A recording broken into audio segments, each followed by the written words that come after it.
Через 4 дня стартует выдача бесплатных участков в арктической зоне Коми. Где именно они находятся, всем ли желающим будет доступно предложение и для каких целей можно использовать лакомый кусочек? Спросим у председателя Комитета имущественных и земельных отношений нашего региона Александра Сажина. Александр Владимирович, где именно в арктической зоне будут предоставляться участки? 28 июня этого года президентом Российской Федерации подписан федеральный закон, в соответствии с которым действие программы «Дальневосточный гектар» расширяется на территории арктической зоны Российской Федерации. У нас в Республике Коми к территориям арктической зоны относятся 4 муниципальных образования – Воркута, Инта, Усинск и Уссылимский район. Именно на этих территориях и будут предоставляться земельные участки. Когда стартует программа? Программа стартует 1 августа. Именно с 1 августа на федеральной информационной системе, которая будет называться «Гектар в Арктике РФ», можно будет подать заявку на получение арктического гектара. Также заявки можно будет подать в администрации муниципальных образований и через МФЦ. Есть ли какие-то ограничения, кто может получить участок? Вот любой ли желающий? Да, законодательством установлено, что с 1 августа в течение 6 месяцев заявки могут подать только жители арктических территорий соответствующих субъектов Российской Федерации. У нас на территории Республики Коми заявки на арктический гектар смогут подать жители 4 муниципальных образований Воркута, Инта, Усинск и Уссылимский район. И только с 1 февраля заявки на получение гектара смогут подать все жители Российской Федерации. А как можно использовать эти участки? Земельные участки можно использовать для любого вида деятельности, разрешенного законодательством.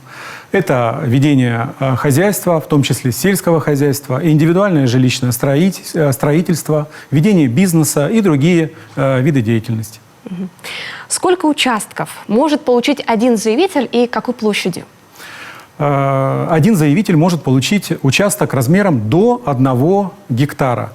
Если это члены семьи, можно подать коллективную заявку на каждого члена семьи. На несовершеннолетних детей, соответственно, в рамках действующего законодательства заявление будет подавать законный представитель. Александр Владимирович, на какой срок предоставляется этот участок? Участки будут предоставляться в безвозмездное пользование на срок 5 лет. В случае, если будет подтверждено целевое использование и освоение земельного участка, после 5 лет можно будет оформить земельный участок уже, опять же, бесплатно в собственность гражданина.